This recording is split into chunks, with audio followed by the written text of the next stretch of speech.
कर दी है।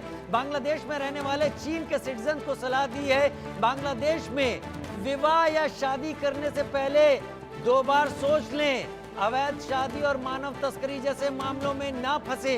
अब चीन को यह कहने की जरूरत क्यों आ पड़ी है, चीन को मैरिज को लेकर ये बातें कहने की क्यों जरूरत आ पड़ी है? क्योंकि पाकिस्तान में हमने इस तरीके की शादियां बहुत ज्यादा देख ली हैं जो चीनी लोगों और पाकिस्तानी नागरिकों में हुई हैं, लेकिन चीन ने बांग्लादेश में ये बात कही है। मेजर जनरल ब्रजेश कुमार, यूनुस को आर्मी पर यकीन नहीं है। अब तक जो कुछ मैंने आप लोगों की चर्चा से जाना वो समझ में आ रहा है, लेकिन ऐसा लग रहा है कि आर्मी को भी यूनुस पर यकीन नहीं है। बांग्लादेश आर्मी का यूनुस की सबसे बड़ी प्रॉब्लम हो गई है अब। और आप शोएब चौधरी की इस बात को यहां पर जरा एक्सप्लेन कीजिएगा कि क्या हम इसे कू की जगह मिलिट्री एक्शन एक्सपेक्ट कर सकते हैं इन फ्यूचर? राजीव जी, संभव है, कुछ भी हो सकता है। 18 करोड़ वासी रहने वालों का देश एक छोटा देश नहीं होता है। पावर वैक्यूम के अंदर देश का चलना कुछ महीनों तक तो सही है, 10 महीने का लंबा समय होता है। उससे ज्यादा जो उनके एडवाइजर थे वो नवंबर के महीने में जबकि अमेरिका में इलेक्शंस हुए और डेमोक्रेट्स हार गए, तो ये ऑर्फन जैसा लग रहा है, ये ऑर्फन हो गए हैं, इनका सपोर्ट बेस नहीं रहा है। फिर वो चीन की तरफ भागते हैं, कहीं और भागते हैं, और सबसे ज्यादा भारत के अगेंस्ट कई सारे बयान देते हैं, चाहे वो नॉर्थ ईस्ट स्टेट्स का बे ऑफ बंगाल से कम्युनिकेशन का हो या कोई और चीज हो। इकोनॉमिक स्थिति ये हो गई है कि इनकी जो आर्थिक स्थिति थी साउथ एशिया में काफी अच्छी थी बांग्लादेशियों की, बाकी देशों के हिसाब से इनका एसटीआई भी अच्छा था। इकोनॉमी इनको हर्ट कर रही है लोगों को, बिजली हो, टेक्सटाइल एक्सपोर्ट्स हो।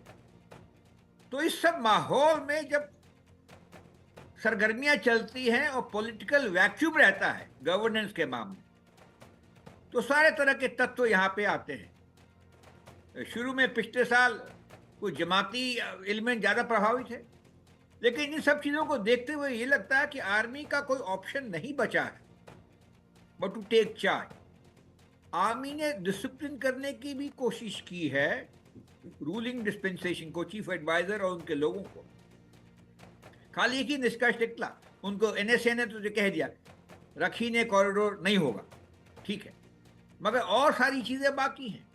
तो ये समझना कि एक इंस्टीट्यूशन जो कि क्रेडिबल है, जिसको बांग्लादेश के लोग बहुत आदर से देखते हैं, अनलाइक पाकिस्तान आर्मी जिसके मैं पहले जिक्र कर रहा था, तो इस माहौल में उनका दखल देना या इसके अंदर इस वैक्यूम को संभालना, कब्जा करना, या ये एक डिसीजन है जो उनको लेना पड़ेगा या लेना पड़ सकता है अगर स्थिति बिगड़ती है तो। मगर अगर वो इलेक्शंस की जो डेट्स हैं और मेथोडोलॉजीज हैं उसके ऊपर कोई कंसेंसस हो जाता है और उसको ऐलान हो जाता है एक आध हफ्ते में, तो शायद चीजें सुधर भी सकती है। मगर एक चीज तो संभव है, यूनुस साहब has become persona non grata in actual terms in Bangladesh. यानी कि वो रूलिंग एलीट है, लेकिन उनके पास कोई अपनी पहचान नहीं है, कोई अपने वजूद नहीं है, कोई अपने पॉलिटिकल स्पेक्ट्रम नहीं है।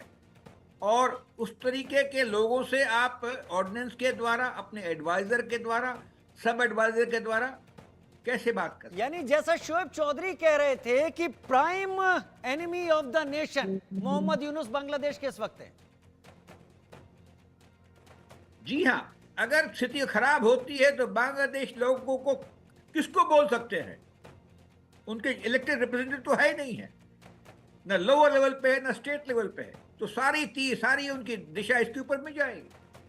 और उन्होंने जैसे हम लोगों से बातचीत वास्ता रखा है हिंदुस्तान से रूलिंग लेने के बाद में, तब से तो ये देखेंगे कि हम लोगों ने भी हमसे भी कोई मदद की ज्यादा उम्मीद नहीं होनी चाहिए। तो वो अकेले हैं, अकेले पड़ गए हैं, और उनका एक ही रास्ता नजर आता है, इलेक्शन करो और निकल जाओ, नहीं तो शायद उनको पहले ही, उसके पहले ही अगर दशा खराब होती है तो आदमी को कहना पड़ेगा आप संभालिए, आप इलेक्शन कीजिए, मैं चलता हूं। एम्बेसडर महेश, देखिए क्या एम्बेसडर महेश, क्या आप इस बात को देख रहे हैं, फोर्सी कर रहे हैं, क्योंकि आपने डिप्लोमेसी को बहुत नजदीक से, क्योंकि आप उसका हिस्सा भी रहे हैं, जो अब बयान आने शुरू हुए हैं शेख हसीना के कि वो बहुत जल्दी इंटरवीन करेंगी, चीजें अब हाथ से बाहर जा चुकी हैं, अगर ताकत होती तो वो इस तरीके का मर्डर, मास मर्डर की ये जो मुहिम चल रही है और ये डेमोक्रेसी को मर्डर किया जा रहा है, ये उसको रोक लेती। क्या पाथ बनता दिख रहा है शेख हसीना के बांग्लादेश पहुंचने का? अपनी तरफ से तो शेख हसीना इसी बारे में उद्यत हैं, लेकिन आपको ज्ञातव्य है कि 2 हफ्ता पहले आवामी लीग पर प्रतिबंध लगा दिया गया था। वो प्रतिबंध यूनुस सरकार ने लगाया था और वो एक ऐसी अड़चन बन गई थी और एक अड़चन बनती लगती है वकरुज़मान के अध्यक्षता वाली सेना और मोहम्मद यूनुस साहब की सरकार के बीच में। उसके बारे में जनरल कुमार ने कई बातें कही, उसके साथ में और भी चीज़ें जोड़ना चाहूँगा। एक तो बांग्लादेश की सिलेबस में से आज़ादी की मुक्ति सेना या जो प्रार्थना जिसमें कि शहीदों का सम्मान करने की बात की जाती थी, वो पिछले हफ्ते ख़त्म कर दिया गया है। इस पर भी सेना को आपत्ति है, क्योंकि उसने कहा है कि देश